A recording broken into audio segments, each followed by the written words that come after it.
నోరూరించే పచ్చళ్ళు, స్వచ్ఛమైన veg and non veg pickles, కమ్మటి sweets, fastest world wide delivery కోసం ఈ రోజే ఆర్డర్ చేయండి.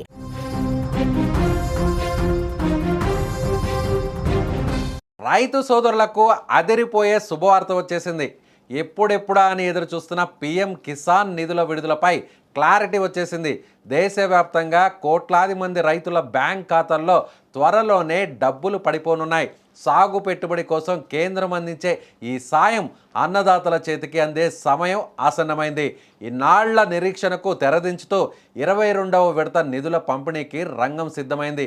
అస్సాం వేదికగా ప్రధాని మోదీ ఈ నిధులను విడుదల చేయబోతున్నారన్న వార్త ఇప్పుడు పల్లెల్లో జోష్ నింపుతోంది. మొత్తానికి పీఎం కిసాన్ సమాన్ నిధి పథకం కింద 22వ విడత పెట్టుబడి సాయం పంపిణీకి ముహూర్తం ఖరారైనట్లు తెలుస్తోంది. నిజానికి ఈ నిధులు ఫిబ్రవరి చివరి వారంలోనే రావాల్సి ఉంది. ఆ తరువాత హోళీ పండుగ కానుకగా అందుతాయని రైతులు ఆశగా ఎదురు చూశారు. కానీ కొన్ని కారణాల వల్ల ఆలస్యం కావడంతో మార్చి 2వ వారంలో ఈ నిధులు జమ కానున్నాయట. వచ్చే వారం రోజుల్లోనే అంటే మార్చి 13వ తేదీన ప్రధాని మోదీ అస్సాం రాష్ట్రంలో పర్యటించబోతున్నారు. ఈ పర్యటన సందర్భంగానే దేశవ్యాప్తంగా ఉన్న అర్హులైన రైతుల ఖాతాల్లోకి ఒకే ఒక్క క్లిక్తో నిధులను బదిలీ చేసే అవకాశం ఉందని అధికార వర్గాల సమాచారం. గత ఏడాది నవంబర్ నెలలో 21వ విడత నిధులు అందుతున్నాయి.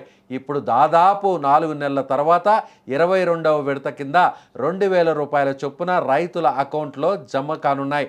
అయితే ఇక్కడ రైతులు ఒక ముఖ్యమైన విషయాన్ని గమనించాలి. ఈ సాయం అందాలంటే మీ అకౌంట్కు కేవైసీ తప్పనిసరి. గతంలో చాలామంది రైతులు కేవైసీ అప్డేట్ చేసుకోకపోవడం వల్ల నిధులు అందక ఇబ్బంది పడ్డారు. అలాగే మీ బ్యాంక్ అకౌంట్కు ఆధార్ లింక్ అయి ఉండాలి. ఒకవేళ మీరు ఇంకా ఈ ప్రక్రియ పూర్తి చేయకపోతే వెంటనే దగ్గరలోని మీ సేవా కేంద్రానికి లేదా పీఎం కిసాన్ అధికారిక పోర్టల్ ద్వారా అప్డేట్ చేసుకోవాలి. లేదంటే మీ పేరు అర్హుల జాబితాలో ఉన్నప్పటికీ సాంకేతిక కారణాలతో నిధులు ఆగిపోయే అవకాశం ఉంది.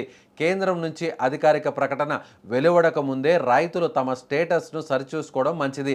మార్చి 13న గ్రీన్ సిగ్నల్ వస్తే ఆ మరుసటి రోజు నుంచే మీ ఫోన్లకు మనీ క్రెడిటెడ్ అనే మెసేజ్లు రావడం ఖాయం.